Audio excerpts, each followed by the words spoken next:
अस्सलाम वालेकुम वरहमतुल्लाहि वबरकातुहू। रब्बि इश्रह ली सदरी वयस्सिर ली अमरी वहलुल उक़दतम मिन लिसानी यफ़क़हू क़ौली। इंशाल्लाह आज हम लोग जो है अपना फ़िक़्ह का सेशन 1 स्टार्ट कर रहे हैं। तो फर्स्ट बाब है वो है the book of purification and इंशाल्लाह इसमें जो है तकरीबन 13 अहदीथ है और फिर उसके बारे में हम डिस्कशन करेंगे, उसके डिफरेंट डिफरेंट एस्पेक्ट्स को हम लोग जानने की कोशिश करेंगे इंशाल्लाह। And I welcome you all कि अल्हम्दुलिल्लाह अल्लाह ताला ने हम लोगों को इकट्ठा किया। अल्लाह ताला का बहुत रहम करम है। And I also congratulate the organisers of this programme कि अल्लाह ताला ने उनके हाथों ये खैर का काम माशाल्लाह कराया। अल्लाह ताला उन सबको, हम सब जो इसमें इन्वॉल्व हैं, जो अटेंड हो रहे हैं, जो बेहतरीन जज़ाए खैर अता करे या रब। आमीन आमीन सुमा आमीन। Okay, the book of purification फिक्ह। अगर हम जनरली थोड़ा सा इसके अंदर डिग करें into matters of like actually ये फिक्ह हम सुनते हैं फिक्ह फिक्ह, बट फिक्ह है क्या? What is the meaning of फिक्ह? अगर इसके बारे में हम सोचें कि उसकी मानी क्या होती है फिक्ह, अगर एक टर्म में मैं आपको बताऊं, यानी just keeping it very simple. somebody need to mute themselves. Tamanna Begum, Tauseef Khan, please mute yourself. थोड़ी आपकी साउंड आ रही है।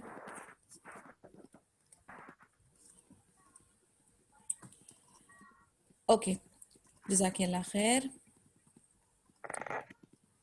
यानी फिक्ह शरिया हम लोग सुनते हैं, इसकी मानी क्या होती है? फिक्ह की मानी इज अंडरस्टैंडिंग, यानी बेसिकली किसी भी मामलात को समझना, उसको अच्छी तरह से उसकी फहम रखना, उसे हम कहते हैं फिक्ह। It may be also said, यानी देयर आर लॉट ऑफ दुआज, जैसे हमने भी हमें हदीस से दुआ मिलती है, अल्लाहुम्मा फ़क़िहना फ़िद्दीन, ओ अल्लाह सुब्हानहू व तआला give him understanding of the religion. यानी किसी भी चैप्टर या किसी भी चीज को अंडरस्टैंड करने को हम कह सकते हैं लिंग्विस्टिक मीनिंग में कि वो फिक्ह है। और इन शरिया टर्मिनोलॉजी में फिक्ह किसको रेफर करती है? नॉलेज ऑफ प्रैक्टिकल माइनर शरिया रूलिंग्स, जो एविडेंस एंड प्रूफ के साथ हमें मिले उसे हम फिक्ह कहते हैं इन रिगार्ड्स टू शरिया टर्मिनोलॉजी। तो फिक्ह जो है is a knowledge of the rulings of शरिया। यानी अगर आपको एक लाइन में डेफिनेशन इसको डिफाइन करना है तो फिक्ह is the knowledge of the rulings of शरिया as derived from the Quran and the authentic सुन्नन। मैं एक बार फिर रिपीट करती हूँ, द डेफिनेशन ऑफ फिक्ह is knowledge of the rulings of शरिया as derived from the Quran and the words of our prophet Muhammad सल्लल्लाहु अलैहि वसल्लम। ठीक है, तो ये जो है हर एक जगह पे, जैसे मैंने अभी अपने पिछले अकीदा लेक्चर में आपसे कहा था कि सुभान अल्लाह, बीइंग अ मुस्लिम हमारे पास क्या आसानियां है कि हमें हर चीज का, हर मैटर का डूज एंड डोंट्स हमें पता है। तो वो पता हमें कहाँ से चलता है? अब जब हम इसकी और डिगिन करते हैं तो हर चीज का जो फिक्ह मामला है, मसलन अभी जैसे ये तहारत का मामला, सलाह का मामला, हमारे जिंदगी की जो रोजमर्रा चीजें हैं उसके मामलात, हर चीज की, निकाह रिलेटेड, मेंटेनेंस रिलेटेड, जनाजा रिलेटेड, जिहाद रिलेटेड, हर चीज रिलेटेड हमारे पास फिक्ह इज मौजूद, नॉलेज हमारे पास मौजूद है कि कौन सी कुरानिक वर्सेस, कौन सी हदीत, क्या हुआ डिफरेंट डिफरेंट सिचुएशन में, कैसे करना है, क्या करना है। Like a very beautiful example अगर मैं आपको बताऊं कि मैटर्स ऑफ से वुदू, मैटर्स ऑफ एब्लूशन, कि जब आप घर में हो तो आपका क्या मामला है, एक आइडियल सिचुएशन ऑफ वुदू। कहीं आप सहरा में हो जहां पानी नहीं है तो क्या मामला है, आप बीमार हो तो क्या मामला है। तो you should know the basics of at least, यानी फिक्ह की बेसिक नॉलेज ऑफ तहारा एंड सलाह तो कंपल्सरी है। अब क्यों ये कंपल्सरी है? क्यों कंपल्सरी है फिक्ह ऑफ सलाह एंड फिक्ह ऑफ तहारा? बिकॉज इसमें हमारा एक ऑब्लिगेटरी ड्यूटी रिलेटेड है। वी बीइंग मुस्लिम्स, सुभान अल्लाह, हमें जो है अपनी तहारत का बहुत ज्यादा ख्याल रखना है। ठीक है ना, हमें अपने आप को हमेशा नजासा से पाक रखना है। क्यों पाक रखना है? Y? what is the concept behind it? The concept is कि हमारी जो इबादत है, जो ऑब्लिगेटरी इबादत फर्दल आयन वाली स्टेटस है, that is related to तहारा। So अगर मुझे नहीं पता होगा कि मुझे जनाबत के बाद गुस्ल लेना है, मुझे निफास के बाद गुस्ल लेना है, मुझे हैज के बाद गुस्ल लेना है, तो क्या मैं इबादत के लायक हूं? नहीं हूं। और नाउज़ुबिल्लाह अगर मैं इबादत के लायक नहीं हूं तो इमेजिन मैं कितनी बड़ी गुनहगार हूं। Because if I can remind you from the हदीथ, the only dividing line between a believer and an unbeliever is your सलाह। तो ये इतना बड़ा नुक्ता है। एंड सुभान अल्लाह, I feel very sorry to tell you और share a thing with you कि one of my Muslim friends, born Muslim friends, सुभान अल्लाह, उसकी शादी हुई थी। एंड देन उसके बाद we were just discussing some matters, कुछ फ्यू वीक्स या मंथ्स के बाद हम उनसे मिले and I was talking to her and I was surprised, रब्बना तक़ब्बल मिन्ना इन्नका अंतस समीउल अलीम, but I was so surprised कि हम क़ल्बि ला दीना, उसे गुस्ल जनाबत के बारे में नहीं पता था। अब आप हिसाब लगा लें, ये एक नॉर्मल मुस्लिम बॉर्न फैमिली है जो एक, यानी you can look at them, you can feel कि हाँ ये अपनी नमाजें पढ़ रहे हैं, सारा कुछ चल रहा है, लेकिन एक इतना इंपॉर्टेंट एस्पेक्ट उस लड़की को नहीं पता था। उसे ये नहीं पता था कि उसे किस तरीके से पाक होना है। अब आप इस चीज को क्या कहेंगे, यानी कौन सी कैटेगरी में डालेंगे? किसकी गलती है ये? ला इल्मी किस हद तक ये होता है? ये बहुत कॉमन है, बहुत सारे लोगों को बेसिक नॉलेज नहीं है, और सुभान अल्लाह उनके बड़ों ने, शायद वो बड़ों को भी नहीं है, आई डोंट नो, अल्लाहु आलम। लेकिन now we as an individual ये हमारा फर्ज है कि सबसे पहले हम अपने आप को, जो हमने 4 मैटर्स अभी पढ़े थे, हम इसका इल्म हासिल करें, हम इसको अप्लाई करें, हम औरों को भी बताएं और सब्र करें। अब ये 4 चीज आपके दिमागों के अंदर, दिलों के अंदर इनग्रेन्ड हो जाना चाहिए, यानी पूरी तरह से by hearted, you don't need to work on it. ये आपने अच्छी तरह से सुन लिया है फोकस करके, अभी आपको बाय हार्ट हो जाना चाहिए, बिकॉज मैं कॉन्स्टेंटली रिपीट करती रहूंगी। तो फिक्र में what are we going to learn, क्या हम आज का हमारा जो फर्स्ट चैप्टर या जो फर्स्ट जहां हम बिगिनिंग शुरू करेंगे वो है फिक्र ऑफ तहारा। हम जानेंगे प्यूरिफिकेशन के मैटर्स के बारे में, हम जानेंगे कि किस चीज को हम ताहिर, ताहुर और नजिस समझेंगे। जितने भी टर्म्स हैं आपको सुनने में शायद थोड़े से डिफिकल्ट लगेंगे, बट इंशाल्लाह ताला मैं आपके साथ जितना हो सकेगा सिंप्लीफाई करके, रिपीट करके, एक्सप्लेन करके आपको इंशाल्लाह बिइज़्निल्लाह बाय हार्ट की हद तक लेकर जाऊंगी, बट आपने फोकस करना है, ठीक है? सो इंशाल्लाह मैं अल्लाह ताला make this journey of us easy. सबसे पहले हम जानेंगे टाइप्स ऑफ वाटर। अभी मेरे पास ऑप्शन है, यानी अगर आपको चाहिए तो मैं आपके लिए ये जो मैंने आपसे कहा था कि अराउंड 13 हदीथ है, मैं आपके सामने वो 13 हदीथ रिसाइट करूं या मैं आप लोगों को उसकी स्नैपशॉट भेजूं? How do you want it? Do you want me to explain या do you want me to read out the हदीथ? लुबना, आप क्या सजेस्ट करती हो? देखिए, मैं ये चाहती हूँ कि आप उसको एक दफा एक उसकी पिक्चर सेंड कर दीजिए, जी आप रीड आउट करें, तो वो उनके पास भी पिक्चर होगी, वो उसको देख भी लेंगे। ठीक है, ठीक है, ये बेस्ट रहेगा, तो वो बात समझ आएगी, ठीक है, वरना समझ नहीं आएगी ना, जुबानी समझ नहीं आएगी। तो मैं इनको ग्रुप में जो है वो 13 हदीस जो है उसकी स्नैपशॉट्स डाल दूंगी। हाँ, जी बिल्कुल, जी बिल्कुल। जी और फिलहाल जो है हम लोग जो एक्सप्लेनेशन वाला पार्ट है ना उधर रहते हैं फिर, जी, ठीक है? लेकिन मैं ये चाह रही थी कि अगर हम उसको पढ़ लेते हैं ना साथ साथ, तो पढ़ एक लूं साथ, अंडरस्टैंडिंग ज्यादा मुझे होती। मुझे खुद वही फीलिंग थी कि साथ साथ पढ़ते भी जाते नहीं हैं। नहीं, आप पढ़िए और चाहे बाद में पिक्चर सेंड कर दें, बाद में लोग पढ़ लेंगे तो उनको समझ आ जाएगी। ठीक है, आप नहीं, पढ़िए अगर हदीस, सामने ज्यादा अच्छी बात है, अगर वो मैंने वही पढ़े और बताया ना हमारे सामने वो हो। जी, वो ग्रुप में अगर आप सेंड कर दें, अगर वो सामने होगी तो बेस्ट होगी। ठीक है। अगर आप अभी सेंड नहीं कर सकते तो आप कम से कम उसको रीड आउट जरूर जी, करिए। बात में हो जाए, नो मैं प्रॉब्लम। अभी ही, मैं इस वक्त ही ग्रुप में डाल दे रही हूँ, तो आप लोग अभी कर दीजिए जज़ाकिल्लाह खैर, जी, जज़ाकिल्लाह तो खैर। मैं भी फिर अपने ग्रुप में डाल दूंगी। ठीक है, बिल्कुल बिल्कुल, नो प्रॉब्लम। अगर अभी आप सेंड करते हैं तो ज्यादा बेस्ट हो हाँ जी, हाँ जी, मैं बस ये फर्स्ट 3 हदीस जो है जो अभी हम रीड करने जा रहे हैं उसको डाल देती हूँ, आप लोग पढ़ लीजिए प्लीज। हाँ, बस 3 या 4 रिपीट काफी रहेगा, आज काफी हो जाएगा। यस, इंशाल्लाह ताला, आई होप सो। जी, group, you can check your mobiles now, आपके मोबाइल पे ये Yes. पहुंच गया है।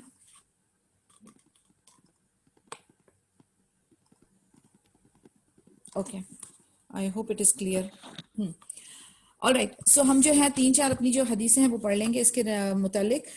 हदीस नंबर 1, नरेटेड अबू हुरैरा रदियल्लाहु अन्हु, Allah's messenger sallallahu alaihi wasallam said regarding the sea, its water is tahur, purifying, and its dead animals are lawful to eat. Al-Arba and Ibn Abi Shayba reported it. The wording is from latter. Ibn Khuzaimah and At-Tirmidhi graded it Sahih. Malik Ash-Shafi and Ahmad also reported it. तो अभी अबू हुरैरा रदियल्लाहु अन्हु बता रहे हैं, उनकी narration है कि नबी सल्लल्लाहु अलैहि वसल्लम ने कहा कि समुंदर और समुंदर के अंदर वाली चीजें जो है वो तहूर हैं, ओके, और लॉफुल है, हलाल है, खाने के लायक है. अकीदा इनकी क्लास में नहीं आया. सॉरी, तो मैं वही ग्रुप में हूँ ना लुबना. हाँ, तो उस ग्रुप में अभी तक तो नहीं आया. नहीं, अभी it will take some time, थोड़ा सा रुके. ओके, ठीक. ओके, सो जी आप करते जाइए. या सो हमारे जो है एक सिंपल हदीत है इसमें कि समुंदर की चीजें और उसके समुंदर का पानी जो है वो तहूर है, प्यूरिफाइंग है.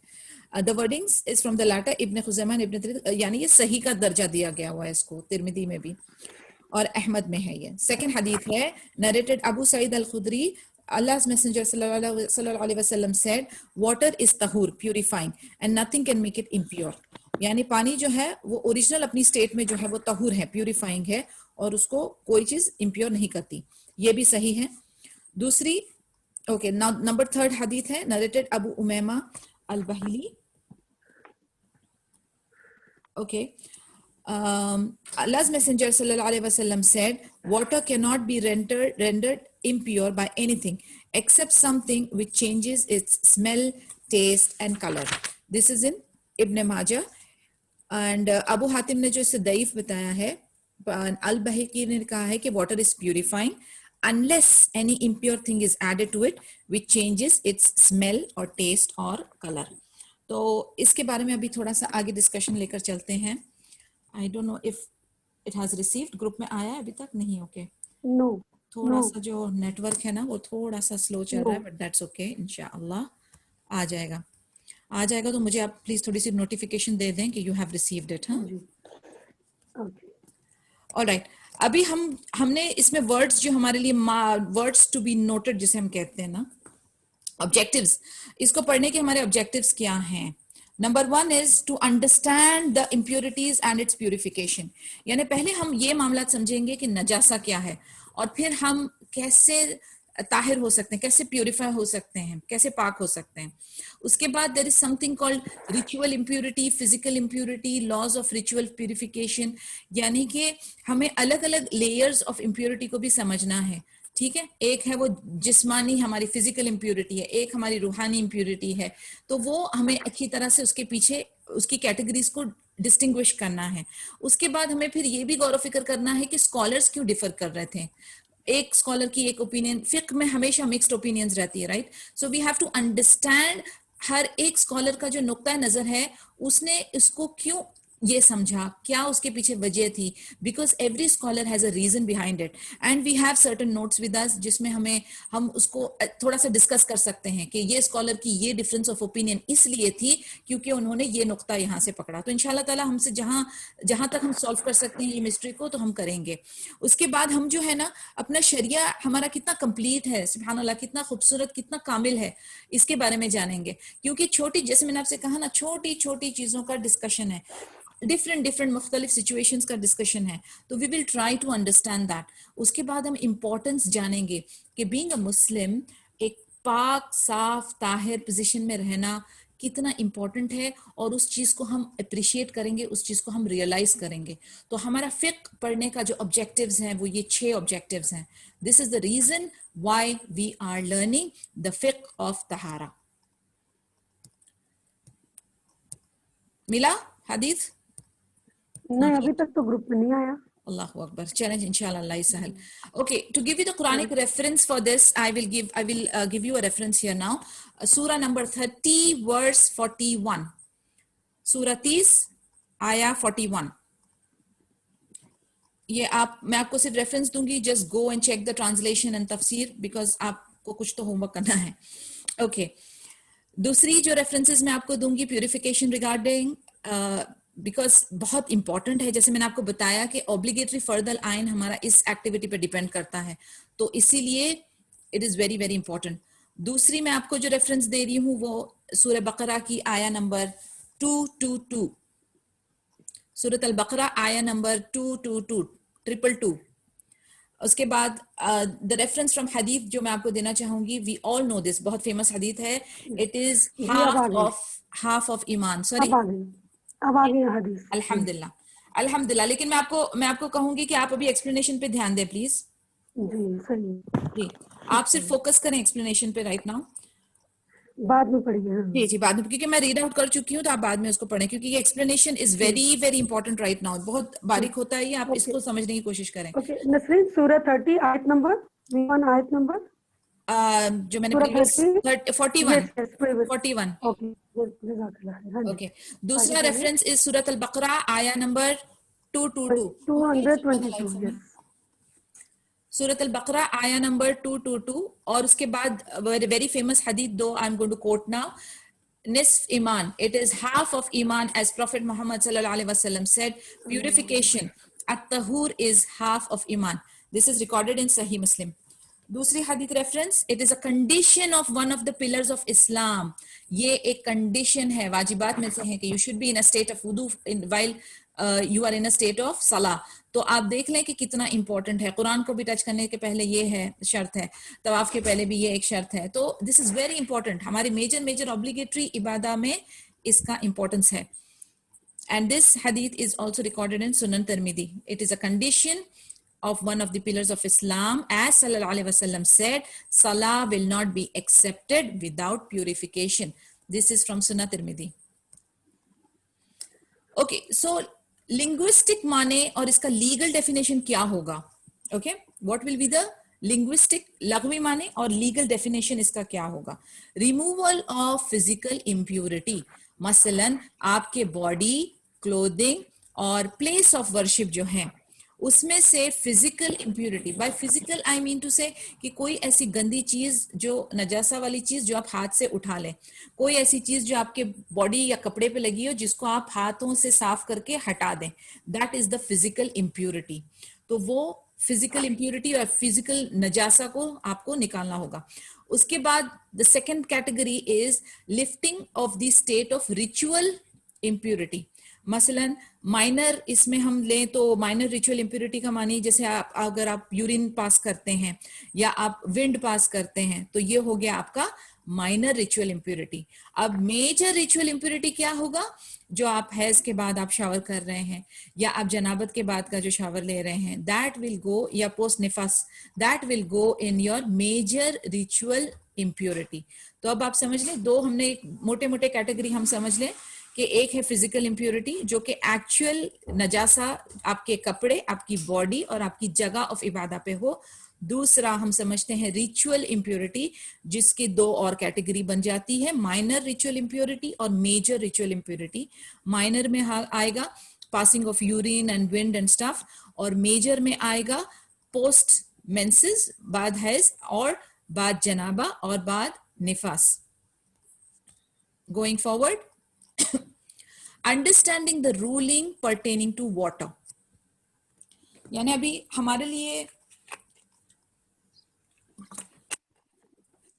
द स्टडी ऑफ वाटर जो है और उसकी purification requires understanding in 8 matters. यानी ये पानी की प्यूरिटी समझने के लिए हम जो है उसके 8 पॉइंट्स हैं। नंबर 1 इज द प्रूफ के ये पानी जो है वो प्योर है। उसके बाद सब्सटेंसेस अदर देन वाटर जो यूज होते हैं as a purification. Number 3 different types of water. उसके बाद क्वांटिटी ऑफ वाटर। उसके बाद having doubts about water. Physical impurity with respect to purification. फिर उसके बाद कितनी दफा, नंबर आदाद, कितनी दफा धोना है। और उसके बाद types type and the amount of impurity that is overlooked. यानी I don't want to confuse you here, but basically हम जो है क्या क्या चीजें in regards to पानी के हमको जानना है उसके बारे में हमने डिस्कस किया कि वो पानी खुद कितना साफ और ताहिर है। फिर उसके बाद उसमें जो मैटर्स ऐड किए जाते हैं उसको प्यूरिफाई करने के लिए वो क्या है। उसके बाद कितने टाइप के पानी हैं। उसके बाद क्वांटिटी। उसके बाद आदाद, उसका कितना दफा हमें धोना है। ये सारी चीजें जो हैं पानी के बारे में हमें जानना जरूरी है, बिकॉज जब हम ये हदीथ तकरीबन 13 अहदीथ हैं। जब हम ये पढ़ेंगे तो हम उसमें देखेंगे ये सारे मैटर्स उसमें हाईलाइट हो रहे हैं। फिर हमें पता चलता है और फिर एक रूल एस्टैब्लिश किया जाता है कि हाँ ये ठीक है, हाँ ये नहीं ठीक है, हाँ ये पानी तहूर है या नजासा की कैटेगरी है।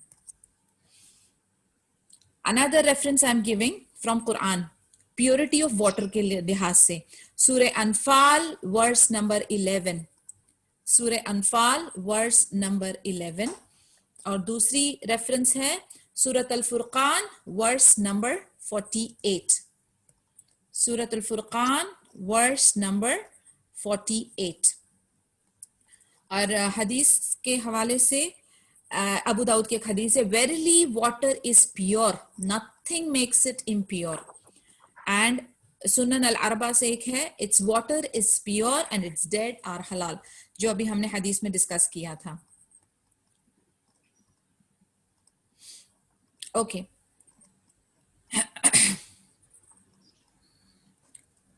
the substances that are used to achieve the purity, तो सबसे पहले तो पानी है, okay, water, a clean water, उसके बारे में अभी हम डिस्कस करेंगे उसकी कैटेगरी। एंड दूसरा है सॉइल, दूसरा है soil. In the case of तयम्मुम, जब आपके पास पानी मौजूद नहीं हो तो हमारे पास सोल्यूशन क्या है, इसकी रेफरेंस हम लोगों को मिलती है अल-माइदा वर्स नंबर 6 में, ठीक है। So if you do not find water, then perform dry ablution with pure earth. Surah Al-Ma'idah, verse number 6.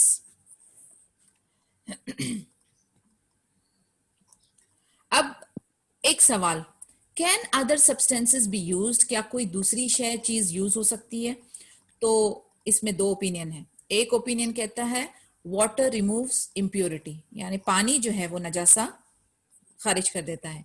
दूसरी ओपिनियन क्या है, all pure cleaning agent remove physical impurity. हम फिजिकल इंप्योरिटी की बात कर रहे हैं यहाँ पर।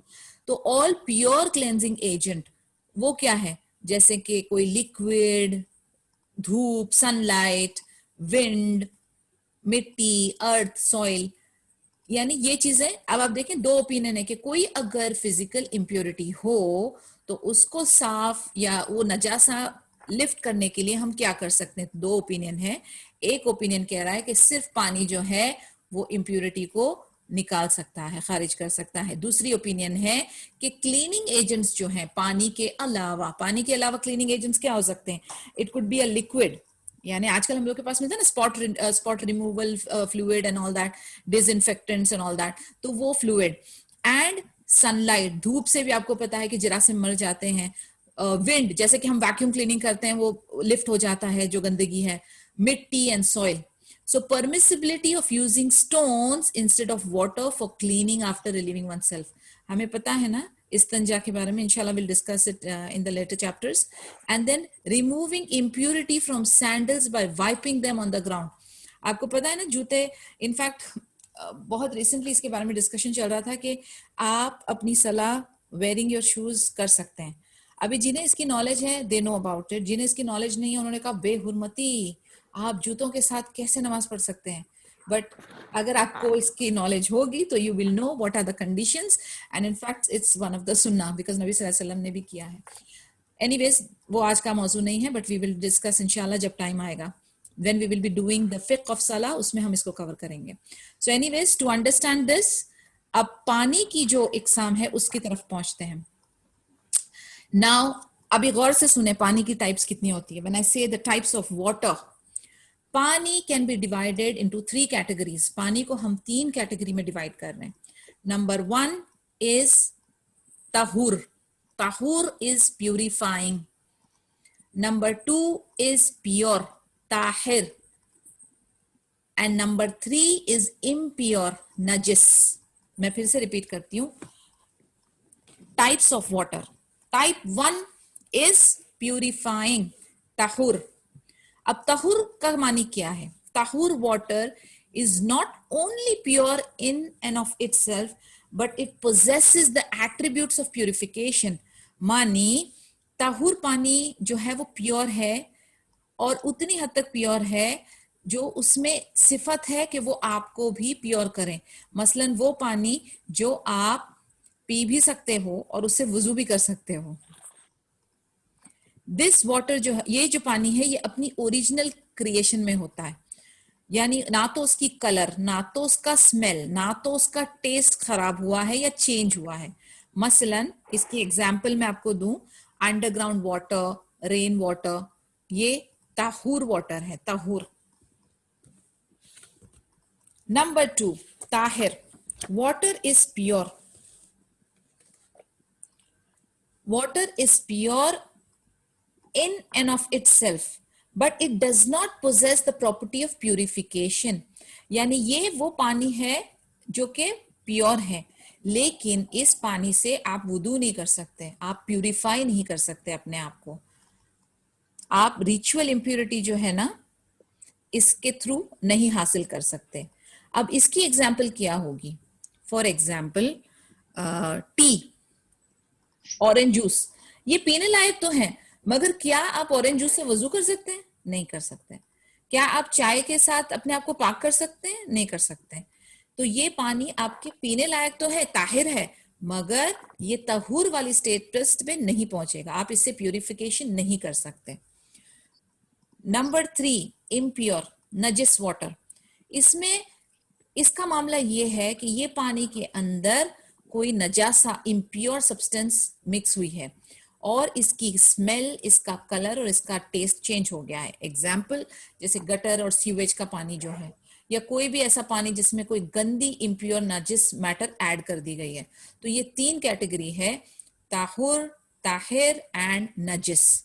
इसके मुतालिक किसी को कोई क्वेश्चन है तो प्लीज पूछें, I will be very happy to reply right now. आप लोगों के दिमाग में ताहिर, तहुर एंड नजासा की एक्सप्लेनेशन, डेफिनेशन आ गई है विद एग्जांपल? जी मिस। चलें, let's go forward then. I am very happy, बारकल्लाह फीकुम।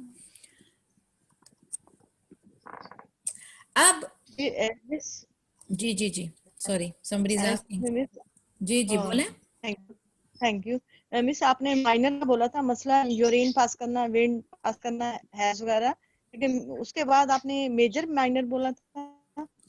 मेजर जो है वो ये after your periods and after the जनाबा एंड आफ्टर द पोस्ट निफास, that is major. Thank you. Okay, alright, आगे बढ़ते हैं। तो वाटर का जो है, अगर ओरिजिनल फॉर्म चेंज हो जाए, 3 कंपोनेंट्स को हमने ध्यान में रखा है। कौन सा 3 component? Smell, taste and colour. तो वो 3 कैरेक्टरिस्टिक्स में अगर बदलता है, तब जाके हम डिसाइड करते हैं कि वो कौन सी लेवल का पानी है। Is it on what topic ma'am is saying? हम प्यूरिफिकेशन के बारे में बात कर रहे हैं। I am reading out the chat here. Saba, we are talking about the purification matters of the water actually, ठीक है ना? द बुक ऑफ प्यूरिफिकेशन हम ले रहे हैं and we are on the water chapter, alright, ठीक है। So the 3 characteristics of smell, taste and colour, इसके ऊपर हम डिसाइड करेंगे कि पानी जो है वो ताहिर है, ताहुर है या नजिस है। एंड हम जान चुके हैं उसकी काइंड्स क्या है। अब हम सेकंड उस पे आते हैं, rulings regarding the quantities of water. Quantities के बारे में क्या अहकाम है?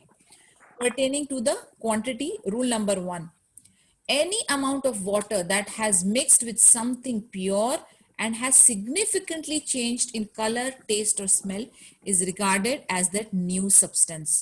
That is, water infused with tea leaves is no longer called water but tea. यानी किसी भी प्योर वाटर के अंदर कोई प्योर चीज मिला दी गई है इतनी हद तक कि उसकी कलर, उसका टेस्ट और उसकी स्मेल जो है वो ओरिजिनल स्टेट से चेंज हो जाए। इसकी एग्जाम्पल, हम पानी उबालते हैं, उसके अंदर चाय की पत्ती डालते हैं, चाय की पत्ती इतनी होती है कि वो अपना कलर छोड़ देती है, उससे पानी का कलर, टेस्ट और स्मेल चेंज हो जाता है, ठीक है? तो वो अब हम उसको पानी नहीं कहेंगे, अब हम उसको चाय कहेंगे। Rule number 2, any amount of water that is mixed with something najis and consequently changed in color, taste or smell will be regarded as najis water. कोई भी पानी जिसके अंदर कोई नजासा की मैटर ऐड कर दी जाए इतनी हद तक, जिससे उसका कलर, टेस्ट और स्मेल चेंज हो जाए, तो अब ये पानी जो है ये पानी ताहुर नहीं है, ना ताहिर है, ये नजिस है। एग्जाम्पल सीवेज वाटर या gutter water. Rule number 3. Large amount of water that is mixed with such a small amount of najasa that it remains unchanged in color, taste or smell is still purifying. अब आप सोचें कि एक बहुत बड़ी quantity of water है, बहुत बड़ी क्वांटिटी ऑफ वाटर है, और उसके अंदर एक छोटा अमाउंट ऑफ नजासा जाता है। वो छोटा अमाउंट ऑफ नजासा जाने से वो पानी का ना तो कलर, ना तो टेस्ट और ना तो स्मेल चेंज होती है। क्या वो अभी भी प्योरीफाइंग एजेंट रहेगा? वो अभी भी ताहुर रहेगा? जी हाँ, बिल्कुल रहेगा, क्योंकि उसके कैरेक्टरिस्टिक्स चेंज नहीं हुए हैं। Are we clear on that? Okay. Having doubts about water and purity, अगर आपको वसवस हो, डाउट हो, वहम हो, शक हो, तो क्या करना है? The central principle in this matter is the legal maxim. एक famous line है इसके लिए, certainty is not removed by doubt. यानी अगर आपको शक और वहम है तो वो जो है आपके वहम से आप श्योर नहीं हो सकते। यानी अगर आपको शक है तो आप अपना दिल जो है इस शक से क्लियर नहीं कर सकते, तो कहीं ना कहीं जाकर आप मुतमईन नहीं हैं। और इसका एक एग्जाम्पल एक्सप्लेन करने के लिए मैं आपको एक हदीस मेंशन करती हूँ यहाँ पर। एक नबी सल्लल्लाहु अलैहि वसल्लम के पास एक आदमी आके उन्होंने पूछे कि मुझे ऐसा लगता है कि सलाह के दौरान विंड एस्केप हुई है, ओके, एयर एस्केप हुई है। तो नबी सल्लल्लाहु अलैहि वसल्लम ने कहा था, जब तक कि आप जमात छोड़े नहीं, जब तक कि आपने आवाज नहीं सुनी या आपने स्मेल नहीं किया, यानी कोई ना कोई एलिमेंट होना चाहिए। सिर्फ वसवस के ऊपर डिपेंड करके आप अपने जो काम आप कर रही हो इबादत का, आप उसको ब्रेक मत करें। You have to be certain, आपके पास कोई एविडेंस, कोई प्रूफ होना जरूरी है, क्योंकि शैतान plays a very important role in creating वसवस, स्पेशली हमारे इबादत और तहारत के मामले के अंदर। कई लोग हैं, कई लोग, I have heard many people asking me this questions के नमाज के दौरान उनको अक्सर शक हो रहा होता है कि उन्होंने विंड पास की है, और वुजू के दौरान भी उनको अक्सर शक होता है। मैंने देखा है लोग बार बार रिपीट कर रहे होते हैं, वुदू, हमारा वुदू टूट गया या वुदू ठीक से नहीं हो रहा। ये सब वसवस वाले मैटर्स होते हैं। आपको अपना दिल जो है ना पुख्ता करना है, you have to make it very certain, ठीक है। अगर एक चीज का आपके पास प्रूफ और एविडेंस है, जैसे ये हदीस जो है, ये कितनी अच्छी सपोर्टिंग रेफरेंस है हमारे लिए, कि वो कह रहे हैं आके कि भाई मुझे ऐसे शक पड़ रहा है कि मैं नमाज के दौरान मेरी हवा खारिज हुई है तो मेरा वजू टूट गया है। तो नबी सल्लल्लाहु अलैहि वसल्लम ने 2 कैरेक्टरिस्टिक्स बता दिए, कहते हैं आपने साउंड सुनना है या आपको स्मेल आनी है। अगर ये 2 चीज आपने नहीं महसूस की है तो फिर आपका वजू इंटैक्ट है, राइट। सो डाउट्स के साथ कैसे डील करना, it's a very difficult task, because बहुत लोगों को वसवस की शिकार हैं लोग। तो इंशाल्लाह ताला जैसे जैसे इल्म आता जाएगा वैसे वैसे हम ज्यादा स्ट्रॉन्ग और इस्तेकामत हमारी और सर्टेनिटी हमारी बढ़ेगी। The types of physical impurity with respect to purification, अभी एक डिफॉल्ट हुक्म है एवरीथिंग के लिए कि प्यूरिटी अंटिल प्रूवन अदरवाइज, यानी I will give you a reference from सूरत लुकमान, Surah 31 verse number 20. Surah 31 verse number 20.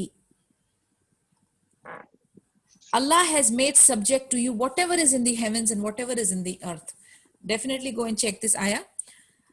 Certainty doubt से remove नहीं होती है। जैसे हमने डिस्कस किया कि आपके अंदर जो वसवस है उसको हटाने के लिए you need a proper evidence, you need a proper proof. उसके बगैर वसवस को आप ज्यादा तरजीह ना दें, don't pay attention to it. Physical impurities that affects one तहारा, कौन सी फिजिकल इंप्योरिटीज है जो हम लोगों को नजासा वाली स्टेज में रखती है या हम लोगों को प्योरिटी की स्टेज से हटा के नजासा की तरफ ले जाती है? एक है the saliva of the dog. If a dog licks any of your utensils then you have to wash it 7 times। वो आगे इंशाल्लाह हम इसको और डिटेल में डिस्कस करेंगे। इम्प्योरिटीज ऑफ स्वाइन, यानी पोर्क के बारे में बताया जा रहा है। ये आई एम कोटिंग अ हदीथ here from Abi Thalaba al Khushani रदियल्लाहु अन्हु सेड, ओ रसूलुल्लाह सल्लल्लाहु अलैहि वसल्लम, we are in the land of the people of the book, they drink wine and eat pork, what do you advise regarding their utensils? So then he said, leave them aside, if you find another utensil as replacement, and if you cannot, then first wash them with water. अभी ये हदीस में अभी थलाबा रदियल्लाहु अन्हु कहते हैं कि उन्होंने पूछा नबी सल्लल्लाहु अलैहि वसल्लम से कि हम जिस लैंड पे हैं, ये जो है ये नसारा क्रिश्चियंस के बारे में डिस्कशन हो रहा था, तो वो लोग जो है वो वाइन पीते हैं और ये जो पोर्क खाते हैं, तो क्या करना चाहिए मामला बर्तनों के साथ। तो उन्होंने कहा कि आप वो बर्तनों को छोड़ दें और अगर दूसरे मिलते हैं तो बेहतर है, लेकिन अगर आपको नहीं मिलते हैं तो आप पहले उनको धो लें पानी से, to remove the physical impurity. और तीसरा जो है फिजिकल इम्प्योरिटी के कैटेगरी में जो आता है वो है urine and faeces of human beings. Okay, यानी यूरिन और जो एक्सक्रिएटा जो होता है वो आपके बॉडी या कपड़े या जो आपकी जगह है वर्शिप की, वो उससे पाक होनी चाहिए। So this is the physical impurities जिसके बारे में हम बात कर रहे हैं। एंड देन एनिमल एक्सक्रीमेंट, यानी जानवरों की भी जो पॉटी है उसके बारे में भी डिस्कशन हो रहा है। यूरिन एंड लिटर ऑफ हराम एनिमल्स इज इम्प्योर, यानी जो हराम जानवर है उसकी सारी चीजें हराम है, उसका खून, उसका यूरिन, उसकी एक्सक्रेटा पॉटी वगैरह सब नजिस है, जबकि हलाल एनिमल्स का सब कुछ हलाल है। ये एक बहुत इस पे बहुत सारी हमारी क्लास में भी, इफ लुबना रिमेम्बर्स, बहुत डिस्कशन हुई थी, क्योंकि हमें जो लगता था कि ये सब चीजें जो फॉर एग्जाम्पल अभी what I am going to say is again going to create a controversy, लेकिन वो सारे हलाल एनिमल्स जो हम खाते हैं, जो हमारे लिए अल्लाह ताला ने हलाल करार दिया हुआ है, उसकी एक्सक्रिएटा और उसकी यूरिन जो है वो हलाल है। It doesn't make you impure. We will talk about it. Hold your questions, huh? उसके बाद flowing blood. Flowing blood, I'm giving you the reference from Surat Al-An'am, verse 145. Surat Al-An'am, verse 145. I do not find anything forbidden for consumption in that which has been revealed to me except dead meat or flowing blood or pork. For verily it is ritz, which is impurity, or fisk, which is transgression, offered to other than Allah Azza wa Jal. However, whoever is forced without desiring it, nor going beyond bounds in it, then indeed your Lord is most forgiving and most merciful. Again, यहाँ पर जो है dead meat और pork के बारे में जिक्र हो रहा है, तो हमने ये अच्छी तरह से जान लिया है कि हराम एनिमल का एवरीथिंग इज नजीस एंड हलाल एनिमल का एवरीथिंग इज तहूर। लेकिन ऑफ कोर्स कंडीशन हमने देखी है कि डेड मीट ऑफ हलाल also will not be considered हलाल, एंड अगर जो गलत तरीके से उसका जो स्लॉटरिंग हुई है तो even that will not be considered halal. We will discuss on that later, but on a macro level right now we say halal animal का सब halal and haram animal का सब haram. ठीक है? The pre-seminal fluid, make wudu and wash your private parts. अब ये pre-seminal fluid जो है ना, इसकी भी कैटेगरी है, ओके? यानी कि ejaculation के पहले मादी मदी बहुत सारा है उसके अंदर layers. इंशाल्लाह when time comes we will discuss that. So as of now, one second, please, 1 second.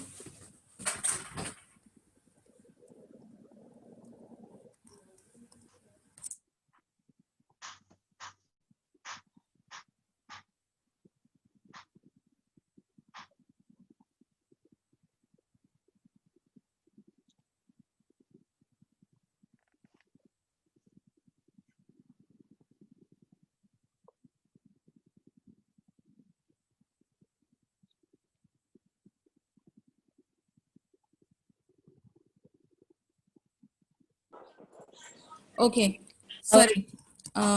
Yes, we will continue.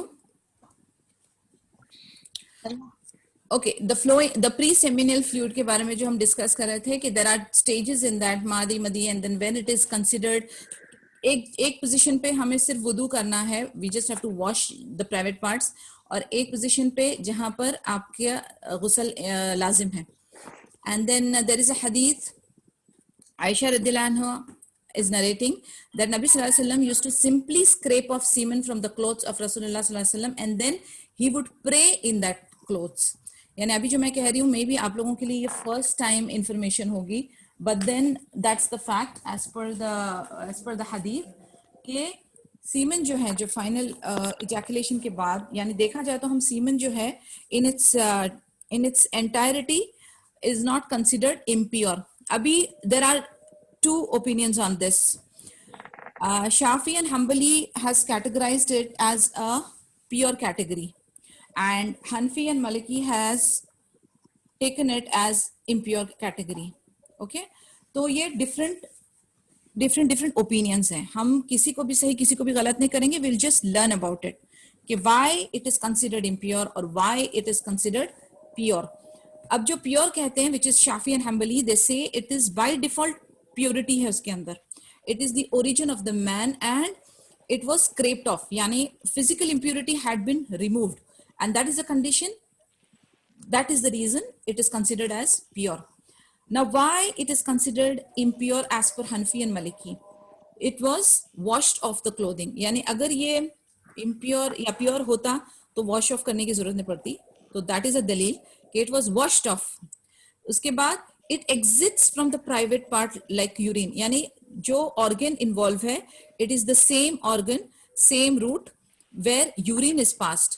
So that is the reason they consider it as impure. और इसके बाद they obligate that ghusl is obligatory, वाजिब है. So we have two opinions over here. उसके बाद और एक physical impurity के category में आएगा vomit. And there is a very strong difference of opinion here. So वो इंशाल्लाह हम लोग चेक करेंगे आगे जैसे जैसे बढ़ते हैं. And then alcohol, definitely haram material, definitely impure. So again उसमें कोई doubts नहीं है. Now coming to the 7th point जिसमें हमने कहा था कि आदाद, the number of washes that is required to render the physical impurity. Impurity on the earth. Then a single pouring of water is enough to clean it due to the hadith of the Arab urinating in the mosque. यानी हमारे पास एक reference है of hadith.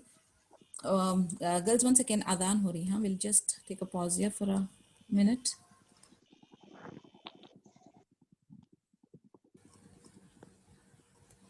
Okay. So the number of washes that is required to remove the physical impurity. Single pouring is enough. और जो हम लोगों को example हदीस से मिलता है कि one of the Bedouins he came to the मस्जिद और मस्जिद में आके उसने यूरिनेशन किया था तो नबी सल्लल्लाहु अलैहि वसल्लम ने सिर्फ उधर वॉश करने के लिए कहा था एंड वाटर से बकेट ऑफ वाटर्स बहा के उसको क्लीन कर दिया गया था. ठीक है.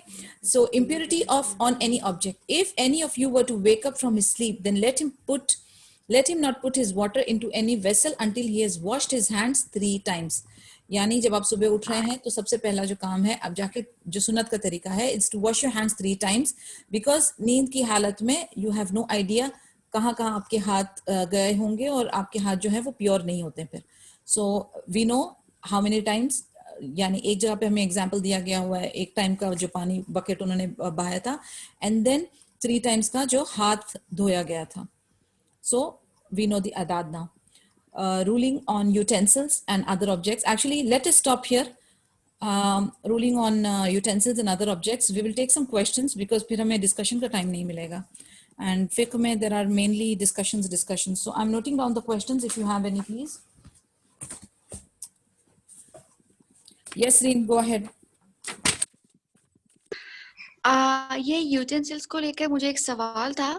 अभी फॉर एग्जांपल आप कोई नॉन इस्लामिक कंट्री में ऐसे घूमने गए हो, ओके, तो वहां पे तो बाहर का ही खाना होता है, तो चलो we avoid the non veg over there, पता नहीं हलाल है कि क्या है, बट जब वेज खाना खाने जाओ अभी कभी कभी कुछ कुछ जगहों में क्या they use wines and all of that, salads में हो गया या फिर खाने में बियर डालते, तो वो तो हम अवॉइड कर सकते हैं, लेकिन हमें कैसे पता वो यूटेंसिल्स में वो बना है कि नहीं, फिर खाने का क्या करें? जहां तक देखो अभी जो चीज तुमको नहीं पता है एंड अवॉइड इट. जैसे for example you would know हलाल रेस्टोरेंट्स, वहां पर लिखा होता है हलाल रेस्टोरेंट है, हलाल मीट है, हलाल, so you would definitely go to a halal restaurant. Now when you're not going to a halal restaurant, you don't know the content, you don't know the methodology, you don't know the vessels and anything and everything, so it's a no thing for me. If you ask me, I would prefer a halal restaurant, and if it is not halal then I wouldn't prefer eating there because then I'm not sure about it, and अगर हम sure नहीं है तो फिर हमें वो काम करना नहीं चाहिए. या बट कभी कभी सपोज कुछ टाइम तो लगेगा कुछ रेस्टोरेंट मिलने के लिए, ये तो तब See, तक this for is example this एक is दो दिन तो लग ही situational. जाता है. This is situational, Reen. This is absolutely situational. Yes. अब आप कितने कौन सी जगह पर हैं और कहाँ पर हैं और एकदम भुखमरी हो रही है और आपका जो प्रोविजन है वो खत्म हो गया है. अगर ऐसी डायर नीड है तो डायर नीड में देयर इज ऑप्शंस अवेलेबल. यानी डायर नीड में तो we have references from the हदीथ के even a dead animal was permissible. तो it is depending on your condition where you are. But if you are in a condition like subhanallah, as far as I know, as per my knowledge, कि European and western and all un-Islamic countries कहीं ना कहीं जाकर माशाल्लाह Muslims का खाने के लिए कहीं ना कहीं हलाल रेस्टोरेंट मौजूद होता ही है. एंड अगर कुछ ना मिले तो to be on the safer side go for a seafood restaurant. Yani I'm just telling you how we can combat this. Buy fresh vegetables, buy your own stuff, do your own thing. Try to save as much as you can. लेकिन अगर dire need है तो Allah is most forgiving. Okay. Jazakallah khair. Miyaki. Anybody's got any other question? जी नसरीन, मैं एक बात पूछूं यहाँ पर. Sure. ये जो हदीस में जिक्र है कि जब सोकर उठे तो सबसे पहले 3 मरतबा हाथ धोएं और किसी बर्तन को हाथ लगाने से पहले. तो ये जो बर्तन की बात होती है, ये पानी के बर्तन की बात हुई है हदीस में, तो ये पीने के पानी की बात हुई है या बाथरूम यूज का जो पानी है वो उसकी बात हुई है? हदीस में एग्जैक्टली क्या वर्ड है? हदीस में यूटेंसिल्स ही है. Let me check. यूटेंसिल्स तो यानी ये बर्तन जो है वो मतलब किचन यूज वाला है या बाथरूम यूज वाला बर्तन है? ये बर्तन जो या दोनों है? ये बर्तन जो है ना ऑल बर्तन है. B it any. हम कह रही है सब है. हाँ, क्योंकि मुझे भी ये डाउट हुआ था कि बर्तन का नाम लिया गया, लेकिन क्या यहाँ पर जिस बर्तन में, जिस बाटी में, टब में हम पानी भर के रखते हैं नहाने धोने के लिए, क्या उसकी बात हो रही है या पीने वाला पानी? क्योंकि पुराने जमाने में तो इफ यू गो टू सी लुबना, ये दोनों, क्योंकि इफ यू रिमेम्बर इसी के अंदर ही आगे हदीस आने वाली है कि आप जो है ना आप जैसे कि कोई भी बाथरूम वाला बर्तन की मैं बात कर रही हूँ कि वो पानी अगर उसके अंदर ताहिर पानी रखा हुआ है, राइट, तो आप अगर गंदे हाथ अपने उसमें डालेंगे तो वो दूसरों के लिए भी डिस्गस्टिंग हो जाएगा. तो लाजिम है कि उसके लिए भी है, यानी बाथरूम यूज के पानी के लिए भी है. यस तो जाहिर बात है खाने पीने का तो है ही है. यस, उसके लिए तो और भी ज्यादा ऑटोमेटिक आ जाएगा, वो तो ऑटोमेटिक आ ही जाएगा, ऑटोमेटिकली आ ही जाएगा. बिकॉज आपका क्या काम है, आप अपनी नजासा को क्लियर करके ताहिर और तहुर को भी ताहिर रहने दें. आप अपनी नजासा से वो ताहिर और तहुर को खराब ना करें. Don't make it disgusting for somebody. Because आगे चल के इफ यू रिमेम्बर हम लोग आगे और हदीसों में डिस्कस करेंगे, देयर विल बी प्लेसेस जहां पर हमें डिस्कस करना है कि हम अपने नजासा मिलाकर कोई ताहिर पानी को गंदा ना कर दें. तो it is a very detail discussion, इंशाल्लाह आगे होगा, आगे की हदीसों में है वो. जी रीन. आई थिंक आपने मेरा सवाल का जवाब दे दिया. आगे के डिस्कशन में मिल जाएगा. ऑलराइट. मैंने कहा स्टेप बाय स्टेप आने वाला है. जी, अभी तो बहुत कुछ आएगा, अभी तो स्टार्ट है, अभी तो अल्हम्दुलिल्लाह. This is just the beginning. Yes Kulsum and Tamanna Begum. बाजी, हमको ऐसा पता चला था on WhatsApp, there was something like हमको सोने के बाद सुनना है नाक भी धोया, मतलब नाक में पानी डालना चाहिए 3 मरतबा. So is it correct? ये तो सोने के बाद, Lubna you want to answer that? नहीं, सोने के बाद या उठने के बाद? उठने के बाद. हेलो, मुझे आवाज कट के आ रही है. वो वहाँ उस हदीस की बात हो रही होगी ना कि जिसमें कहते हैं कि शैतान नाक में रात गुजारता है. जी. इस सेंस में होगी तो इसकी दलील मिलती है, लेकिन ये नबी सल्लल्लाहु अलैहि वसल्लम ने ऐसा हाँ दलील मिलती है कि शैतान तुम्हारे नाक में रात गुजारता है. जी, तो ऐसा मतलब वो भी सुन्ना में आता है. फिर वैसे ऐसा अमल सुना नहीं कि नबी सल्लल्लाहु अलैहि वसल्लम ने ऐसा किया भी है, लेकिन वो एक बात और रेफरेंस में आती है कि शैतान तुम्हारे साथ सारी रात रहता है. जब हम देखें नमाज के लिए उठते हैं, लाजमन हमारी फाइट होती है, जबरदस्त फाइट होती है. वो हमारी कहते हैं ना कि गर्दन की बैक साइड पे 3 गिरें लगाता है. तो जब हम उठते हैं तो एक गिरा खुलती है, फिर जब बाथरूम की तरफ जाते हैं दूसरी गिरा खुलती है, वजू कर लेते हैं तो तीसरी खुल जाती है. तो उस हदीस में नबी सल्लल्लाहु अलैहि वसल्लम ने फरमाया है, लेकिन ये कि वो वजू के दौरान ही 3 बार आपने नाक धो लिया, बस ये उसी में शामिल है, अलग से तो नहीं कहीं भी जिक्र मिला. क्यों नसरीन, ऐसा ही है ना? जी बिल्कुल. ये एक्चुअली पार्ट ऑफ वजू के दौरान ही है. ये हमारा पार्ट ऑफ वजू नहीं है. या बिल्कुल, तो उसी के दौरान है, लेकिन अलग से नहीं है कि उठे तो 3 बार नाक अलग से धोएं. ऐसा नहीं है। आप ना यानी आप देखें सुबह in a general scenario you will get up in the morning इंशाल्लाह, you wash your hands, then you do your वुदू, तो वो उसमें कवर्ड हो गया है। अब आप 3 बार नाक में कवर्ड हो लेके जाता सोने है। तो नहीं जाएंगे, आप नमाज पढ़ना है, आपने वुदू हाँ करना है। जी, यानी कि ये आपके वजू के अंदर ही शामिल है, तो इसलिए अलग से कोई जिसको आप कह रहे हैं ना कि ये सुन्नत है या ऐसा करे, तो ऐसा अलग से नहीं है। जब आपने वजू कर लिया, जब आपने नमाज पढ़ ली, तो वो शैतान चला गया।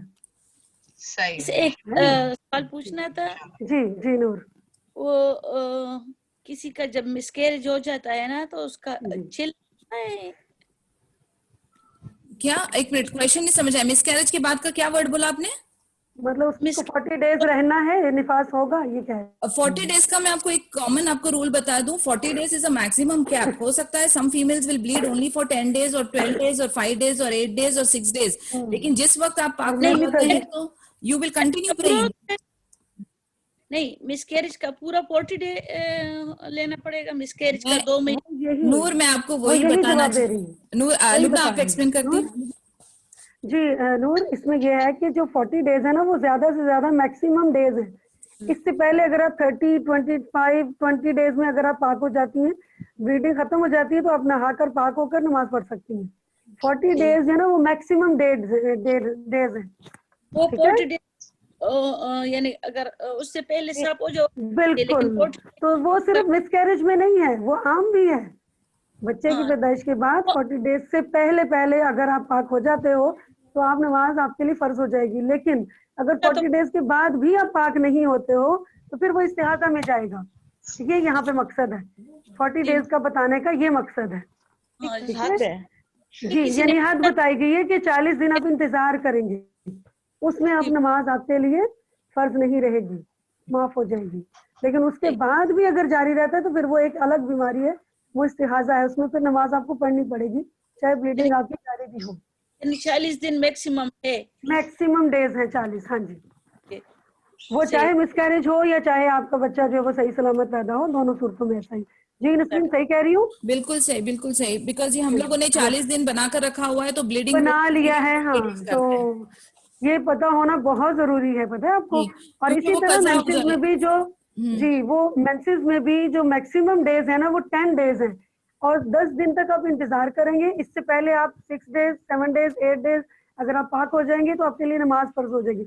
लेकिन अगर आप 10 दिन के बाद भी पाक नहीं हुए, तो आपको नहा कर गुस्ल करके नमाज पढ़नी है, क्योंकि ये दिन आपके इस्तिहाजा में शामिल होंगे। एक बीमारी का नाम है। तो ये दोनों सूरतों में हमें, जब ये आगे हम और मजीद डिटेल्स में जाएंगे, तो आपको ये बातें समझ में आ जाएंगी। ठीक है? ओके, हो गया? We have, yes Lubna, we have reached the time now. इंशाल्लाह बाकी क्वेश्चंस जो हैं आप ग्रुप में डाल दें बेशक, and we will be answering it eventually. जो भी क्वेश्चंस हैं, topic, on topic, off topic, आप बेशक ग्रुप में डालें या पर्सनली मुझे या लुबना को भेज दें, कोई मुश्किल नहीं है। इंशाल्लाह उसका रिस्पांस जो है हम ग्रुप में डालेंगे, ताकि सबका भला हो।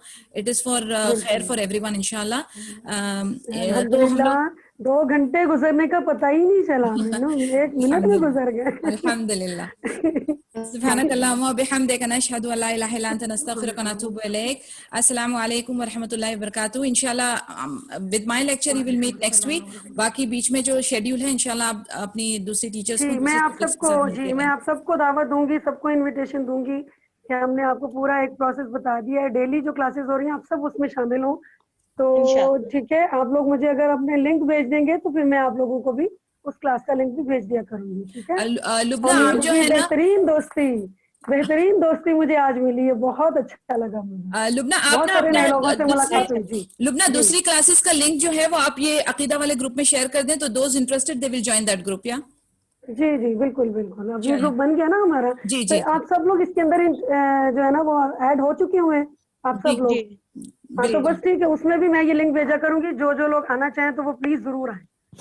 ठीक है। खुसूसन मैं आपको दावत दूंगी, जो हमारी 9 to 10 कुवैत टाइम के मुताबिक है ना क्लास, जो कुरान की है, उसमें हमने सबने आना है और मैक्सिमम लोगों को लेकर आए। उसकी वजह ये है कि उसमें हमने मिलकर कुरान को पढ़ना है, हमने अपनी करेक्शन करनी है। और मैं आप सबको कहूंगी कि आप सब जरूर आए।